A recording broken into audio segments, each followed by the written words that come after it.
Friends, आज हम बात कर रहे हैं फ्यूचर ग्रुप की। दोस्तों, लगातार फ्यूचर ग्रुप के सारे शेयरों में ज़बरदस्त गिरावट जारी है। आम इन्वेस्टर को बहुत ही ज़्यादा लॉस हो गया है। जिसने शेयर के टॉप लेवल पर खरीदारी की थी उनकी पूंजी लगभग आधी हो गई है और किसी किसी शेयर में तो उससे भी ज़्यादा पैसा डूब चुका है। और सबसे बड़ी तकलीफ वाली बात यह है कि लोगों ने 50% गिरावट पर लॉस कम करने के लिए एवरेज कर लिया था, जिसकी वजह से वो पूरी तरह से इस ट्रैप में फंस गए। तो अब आगे उन्हें क्या स्ट्रेटजी अपनानी चाहिए और इन शेयरों का आगे क्या भविष्य है और कब तक फ्यूचर ग्रुप में फंसे लोगों को प्रॉफिट बुक करने का मौका मिलेगा, इन सारे सवालों के जवाब आपको यहाँ पर मिल जाएंगे। दोस्तों, मैं कोई भविष्यवक्ता तो हूँ नहीं कि आने वाले समय का पूरी तरह से प्रिडिक्शन कर पाऊँ, लेकिन अपनी तरफ से रिसर्च और नॉलेज के दम पर मैं आपको आगे की राह बता सकता हूँ। लेकिन उससे पहले अगर आप पहली बार मेरे चैनल पर आए तो चैनल को सब्सक्राइब कर दीजिए, एक बेल आइकॉन दबा दीजिए ताकि जब भी नया वीडियो बनाऊँ पहला नोटिफिकेशन आपको मिले। वीडियो पसंद आए तो लाइक शेयर जरूर कीजिए। और चलो दोस्तों, वीडियो स्टार्ट करते हैं। मैं हूँ आपका दोस्त SB दवे और मेरे चैनल ऑनलाइन कमाई में आपका बहुत बहुत स्वागत है। दोस्तों, पहले हम किशोर बियानी ने जो अपनी आप बीती सुनाई उसको थोड़ा डिस्कस कर लेते हैं। दोस्तों, किशोर बियानी ने जो कहा है उससे एक बात तो बिल्कुल क्लियर हो गई है। आदमी की नीयत बिल्कुल साफ है, लेकिन समय खराब आ गया जिसने उन्हें इतना बड़ा डिसीजन लेने के लिए मजबूर होना पड़ा। एक समय के रिटेल किंग कहे जाने वाले किशोर बियानी ने अपने कर्ज में डूबने की सबसे बड़ी जो वजह बताई है वो है कोरोना की बीमारी। पिछले कुछ समय से उन पर कर्ज बढ़ गया था।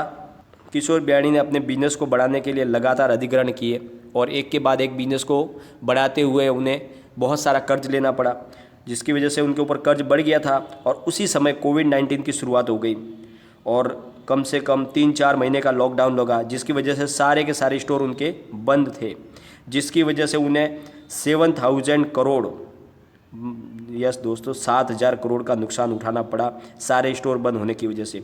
दोस्तों, सबसे बड़ी तकलीफ इस दौर में यह रही कि सारे स्टोर तो बंद हो गए, परंतु दुकान का और स्टोर का जो किराया होता है वो किराया लगातार चालू था, साथ में लोन की किस्त भी चल रही थी और इसकी वजह से इतनी बड़ी मुसीबत में किशोर बियानी फंस गए।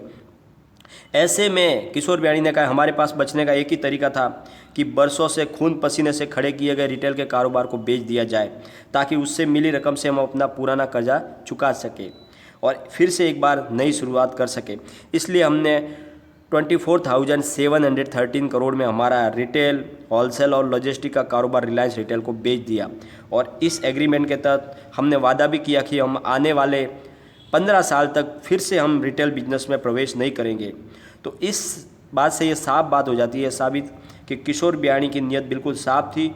उन्होंने किसी को धोखा नहीं दिया, बल्कि वक्त ने उनके साथ धोखा किया। दोस्तों, वो बिल्कुल ईमानदार आदमी थे। उन्होंने जो भी किया अपने बिजनेस को बचाने के लिए किया, क्योंकि अगर वो ये डिसीजन नहीं लेते तो उनकी सारी कंपनियां डूब के वो बैंकरप्सी में चले जाते।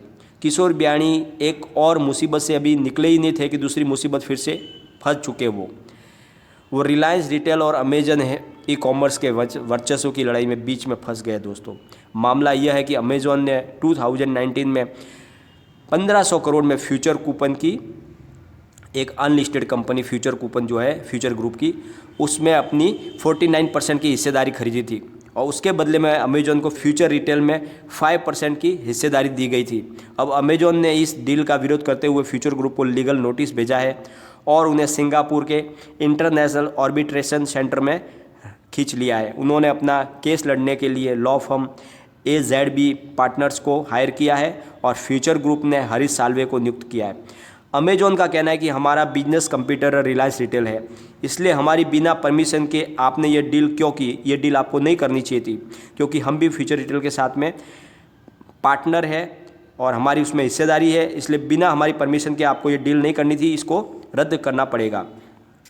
परंतु फ्यूचर रिटेल का कहना है कि हमने सिर्फ अपने एसेट को बेचा है, पूरी कंपनी को नहीं बेचा है, इसलिए हमने एग्रीमेंट का किसी भी तरह से उल्लंघन नहीं किया। जो हमारे बीच में एग्रीमेंट था उसमें एसेट बेचने से लेकर कोई ऐसा प्रावधान नहीं था। हम अपने एसेट को बेच सकते हैं, लेकिन हमने कंपनी नहीं बेची है।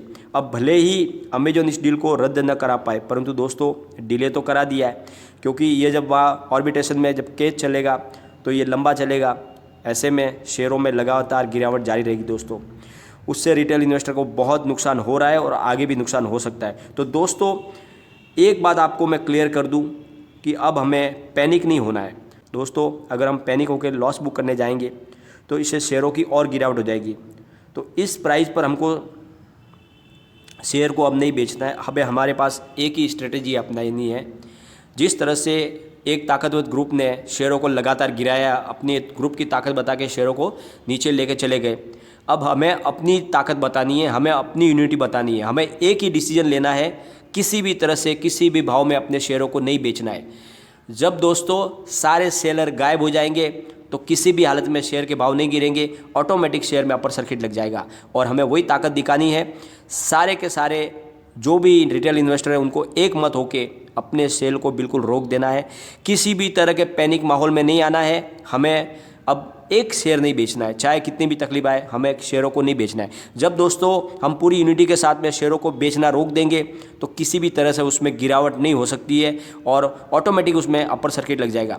लेकिन दोस्तों साथ में एक बात का और ध्यान रखना है, हमारे साथ में वो ग्रुप भी ताकत लगा रहा है जो इसको गिराने की कोशिश कर रहा है। हो सकता है उनकी ताकत काम कर जाए और शेयरों में और ज़्यादा गिरावट भी आ जाए, इसलिए हमें फ़िलहाल कोई बाय भी नहीं करना है, क्योंकि उसकी वजह से हम ज़्यादा फंस सकते हैं। और पहले से हम ऑलरेडी बहुत सारे इसमें इन्वेस्टमेंट कर चुके, इसलिए इसमें नया कोई इन्वेस्टमेंट नहीं करना है, क्योंकि आगे की गणित क्या है किसी को समझ में नहीं आ रही है। लेकिन फ़िलहाल के लिए इसको, इन शेयरों में जो गिरावट हो रही है, लगातार जो गिरावट हो रही है दोस्तों, उसको रोकने का एक ही तरीका है कि हमें किसी भी तरह से पैनिक होके अपने शेयरों को नहीं बेचना है, अपने शेयरों को लॉस बुक हमें नहीं करना है। अगर एक बार हम रुक जाएंगे किसी भी तरह से, अगर हम इसमें एक भी शेयर सेल नहीं करेंगे तो दोस्तों कोई माइका लाल इसके शेयरों को नहीं गिरा सकता। इसमें ऑटोमेटिकली अपर सर्किट लगने लगेगा और रेट फिर से ऊपर आ जाएगी। यही एक हथियार है हमारे पास फ़िलहाल जिसको हम इस्तेमाल कर सकते हैं।